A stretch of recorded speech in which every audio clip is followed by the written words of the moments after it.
नमस्कार, आप सभी का स्वागत है। आज हम एब्स्ट्रैक्ट अलजेब्रा का अगला लेक्चर डिस्कस करने जा रहे हैं, जिसमें हम आपको स्पेशियल लीनियर ग्रुप या एसएलएनएफ जिसे हम कहते हैं उसके बारे में डिस्कस करने जा रहे हैं। तो अगर आप हमारे चैनल पर पहली बार विजिट कर रहे हैं तो हमारे चैनल को सब्सक्राइब करना ना भूलें। साथ ही इस प्रकार की अधिक से अधिक वीडियोज को पाने के लिए बेल आइकन को भी दबाना ना भूलें। तो चलिए वीडियो को स्टार्ट करते हैं। The set of all n cross n matrix whose determinant is 1 is a group under multiplication is called special linear group. तो यहाँ पर हम एक सेट ले रहे हैं जिसमें n क्रॉस n के मैट्रिक्स का कलेक्शन है, वो भी इस प्रकार की मैट्रिक्स जिनका डिटर्मिनेंट 1 आता है। तो इस प्रकार का सेट जो है अंडर मल्टीप्लिकेशन के रिस्पेक्ट में ग्रुप फॉर्म करता है, तो उस ग्रुप को ही आप क्या कहते हैं? स्पेशियल लीनियर ग्रुप कहते हैं। और and it is denoted by S L N F और S L N comma F. F क्या यहाँ पर फील्ड है। जो ये एस एल एन एफ है इस फील्ड पर ही डिपेंड करेगा कि इसका ऑर्डर फाइनाइट होगा या इसका ऑर्डर इनफाइनाइट होगा। हम इसको बाद में चर्चा करेंगे। तो देखिए हम किस प्रकार शॉर्ट में से लिख सकते हैं एस एल एन एफ को। S L N F is equal to A I J N cross N such that determinant of A equal to 1। तो यानी कि जो एस एल एन एफ है उसमें इस प्रकार के एलिमेंट आ रहे हैं या इस प्रकार की मैट्रिक्स आ रहे हैं जो कि एन क्रॉस एन ऑर्डर के हैं और उनका डिटर्मिनेंट 1 आ रहा है। ठीक है, तो चलिए अब हम इस S L N F set को ग्रुप दिखाने का प्रयास करते हैं अंडर बाइनरी ऑपरेशन मल्टीप्लिकेशन। तो जब आप किसी सेट को ग्रुप दिखाते हैं तो उसमें आप 4 प्रॉपर्टी दिखाते हैं। तो सबसे पहली प्रॉपर्टी आपकी होती है क्लोजर प्रॉपर्टी। क्लोजर प्रॉपर्टी का मतलब होता है कि आप 2 एलिमेंट उस सेट से लेकर आते हैं और जो आपको गिवन बाइनरी ऑपरेशन होता है, अगर उन 2 एलिमेंटों को आप उस गिवन बाइनरी ऑपरेशन के अंडर ऑपरेट करते हैं और जो रिजल्ट आपका निकल कर आएगा वो उसी सेट का होना चाहिए, तब भी आप कहेंगे कि ये जो सेट है ये क्या है? Closed under binary operation. ठीक है ना। तो इसके लिए हम क्या करेंगे? Let A comma B belongs to S L N F. तो अगर ए और बी दो मैट्रिक्स हैं जो कि n क्रॉस n ऑर्डर की हैं और ये एस एल एन एफ में बिलोंग करती हैं, तो इसका मतलब है कि इनका डिटर्मिनेंट क्या होगा? 1 होगा और बी का भी डिटर्मिनेंट क्या होगा? 1 होगा। ठीक है, ठीक। तो आप जब क्या करिए, ए और बी का आप प्रोडक्ट करिए और उसका डिटर्मिनेंट निकालिए। तो यहाँ पर इसकी प्रॉपर्टी क्या होती है कि determinant of A dot B is equal to determinant of A dot determinant of B हो जाता है। ठीक है, तो इसका मतलब है कि डिटर्मिनेंट ऑफ ए कितना है? 1 दिया गया है और डिटर्मिनेंट ऑफ बी भी 1 दिया गया है। और जब 1 से 1 को मल्टीप्लाई करेंगे तो आंसर क्या आएगा आपका? 1 ही तो आएगा।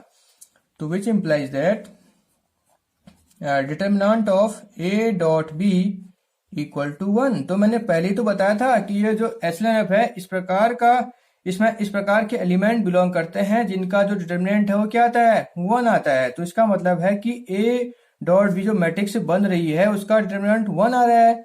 ठीक है ना। तो which implies that A dot B also belongs to S L N F. तो इससे क्या मिल गया आपको कि हम ये कह सकते हैं कि जो एस एल एन एफ है वो क्लोज्ड है अंडर मल्टीप्लिकेशन। ठीक है ना। तो चलिए अब हम स्पेशियल लीनियर ग्रुप में एसोसिएटिव प्रॉपर्टी के बारे में चर्चा करते हैं। तो सबसे पहले हम क्या करेंगे, उस सेट से 3 एलिमेंट उठाएंगे, A B C belongs to S L N F. ये इस ग्रुप के 3 एलिमेंट है, इस सेट के 3 एलिमेंट है। सॉरी, ग्रुप नहीं, इस सेट के 3 एलिमेंट है। इसका मतलब है अगर वो इस सेट में बिलोंग करते हैं तो इनका जो डिटरमिनेंट वैल्यू रही होगी, सबकी डिटरमिनेंट वैल्यू सेम रही होगी, वो भी किसके बराबर? 1 के बराबर। मैंने पहले बताया है कि जो एस एल एन एफ है उसमें इस प्रकार की मैट्रिक्स बिलोंग करती हैं जिनका डिटर्मिनेंट 1 आता है। ठीक है, अब मैंने क्या किया, इन तीनों मैट्रिक्स को आपस में मल्टीप्लाई किया इस प्रकार, A dot B dot C मैंने किया। तो मैंने इसका क्या किया, उसका मैंने डिटरमिनेंट वैल्यू निकाली इसकी। ठीक है, इसकी मैं डिटरमिनेंट वैल्यू निकालूंगा तो क्या निकल कर आएगा? इसका डिटरमिनेंट वैल्यू आ जाएगा आपका, यहाँ पर हम क्या कर लेंगे, इसको 1 मान लेंगे और इसको 1 मान लेंगे। यहाँ पर डिटरमिनेंट की प्रॉपर्टी अप्लाई करेंगे तो determinant of A into determinant of B into C हो जाएगा आपका। फिर यहाँ पर आप डिटरमिनेंट की प्रॉपर्टी अप्लाई करेंगे तो क्या हो जाएगा, determinant of A into determinant of B into determinant of C. तो यहाँ पर ऊपर से आप लिख सकते हैं इनके बदले, सबके बदले एक वैल्यू पुट कर दीजिए, यानी कि 1 इंटू 1 इंटू 1 इक्वल्स टू 1।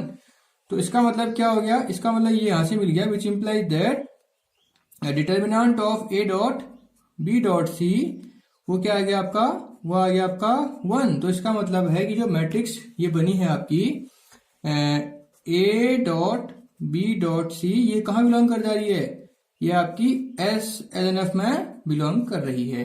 ठीक है ना, ठीक। अब दूसरी बात, फिर आपने क्या किया, फिर आपने इनको ही आपस में अरेंज किया इस प्रकार, A dot B dot C का आपने क्या किया, डिटरमिनेंट निकाला इसका। तो यहां पर भी आप वही डिटरमिनेंट की प्रॉपर्टी अप्लाई करेंगे तो आपको ये क्या मिल जाएगा, यार मिल जाएगा आपका determinant of A dot B into determinant of C. फिर यहाँ पर आप अप्लाई करिए इस ए और डॉट बी में, तो ये क्या जाएगा आपको, determinant of A into determinant of B into determinant of C. तो फिर से उसके अकॉर्डिंग क्या हो जाएगा, ये आपका आ जाएगा 1 इंटू 1 इंटू 1, क्योंकि ये जो जितने भी ये मैट्रिक्स हैं एबीसी सबके सब वहां से लिए गए हैं। इसका आंसर कितना आ गया, 1। तो इसका मतलब फिर से क्या हो गया कि जो आपका A dot B dot C आ रहा है वो कहाँ बिलोंग कर जाएगा, एस एल एन एफ में बिलोंग कर जाएगा। ठीक है, तो इसका और ध्यान रखिएगा, ये दोनों मैट्रिक्स का डिटरमिनेंट क्या आ रहा है, सेम आ रहा है। आपने पहले क्या किया, A dot B dot sorry सबसे पहले आपने निकाला A dot B dot C, तो उसका डिटरमिनेंट कितना आया, उसका डिटरमिनेंट आपका 1 आया। और इसी प्रकार उसके बाद आपने क्या निकाला, इसको निकाला A dot B dot C, तो उसका भी डिटरमिनेंट क्या आ गया, 1 आ गया।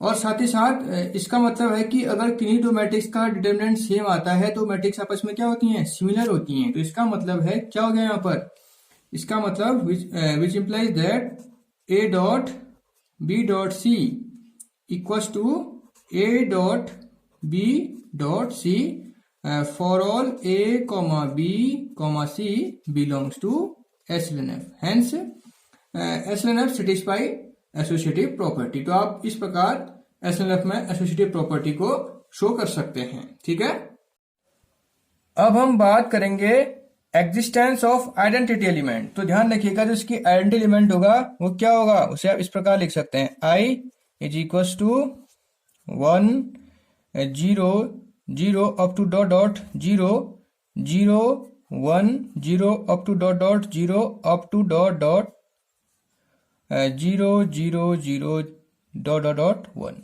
तो ये है आपका n क्रॉस n की आइडेंटिटी मैट्रिक्स। और जब आप इसका डिटरमिनेंट निकालेंगे, डिटरमिनेंट ऑफ आई वो क्या आएगा आपका, 1 आएगा।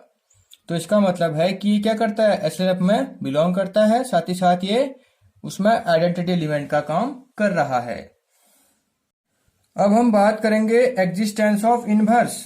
तो हम क्या कर रहे हैं, सपोज ए एलिमेंट उठाया हमने, किसी एस एल एन एफ से हमने एलिमेंट उठाया A, S L N F, A belongs to S L N F. तो which implies that determinant of A equals to 0। और आप जानते हैं कि ए कभी भी 0 के बराबर तो नहीं होता है, इसका मतलब है कि इसका डिटरमिनेंट क्या आ गया है, नॉन जीरो आ गया है। तो इसका मतलब है कि ए इनवर्स एग्जिस्ट। तो अगर ए का डिटरमिनेंट नॉन जीरो है तो उसका inverse exist, which implies that inverse of A exist. तो अब आप क्या करिए, इनवर्स ऑफ ए का डिटरमिनेंट निकालने का प्रयास करिए। अगर उसका डिटरमिनेंट वैल्यू 1 आ जाती है तो आप कह सकते हैं फिर कि वो उसका इनवर्स हो जाएगा। तो अब क्या करेंगे, आप ए इनवर्स का डिटरमिनेंट निकालेंगे। तो यहाँ पर प्रॉपर्टी ऑफ डिटरमिनेंट की, इसको आप लिख सकते हैं ए का डिटरमिनेंट ऑफ ए का इनवर्स। इसको आप क्या लिख सकते हैं, 1 बाई डिटरमिनेंट ऑफ ए। तो यहाँ पर डिटरमिनेंट ऑफ ए की वैल्यू क्या है, 1 है, यानी कि 1 बाई 1 इक्वल्स टू 1। सो जो आपने निकाला, क्या निकाला आपने, inverse determinant of A inverse, वो क्या आ गया आपका, 1 आ गया है।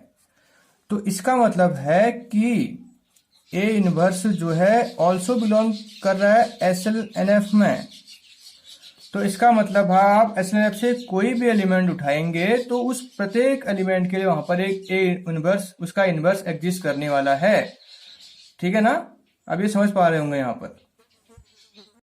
चलिए अब हम कॉम्यूटेटिव प्रॉपर्टी की ओर बढ़ते हैं। तो कॉम्यूटेटिव ये होता है नहीं होता चेक करते हैं। तो पहली बात मैं पहले बता दूं कि जो स्पेशल लीनियर ग्रुप होता है वो कॉम्यूटेटिव ग्रुप नहीं होता है। तो उसे हम समझते हैं दो एग्जांपलों के माध्यम से कैसे हम इसे कि ये कॉम्यूटेटिव नहीं होता है। तो हम दो एलिमेंट उठा रहे हैं एसएनएफ से, एक ए इस प्रकार, जिसमें किस प्रकार के एलिमेंट हैं 1 0 1 1। तो आप देखें इसका अगर आप डिटरमिनेंट निकालेंगे तो क्या आ रहा है आपका, डिटरमिनेंट आपका 1 आ रहा है। और इसी प्रकार आप बी उठा लीजिए एक, तो बी भी हमने उठाया है 1 1 0 1।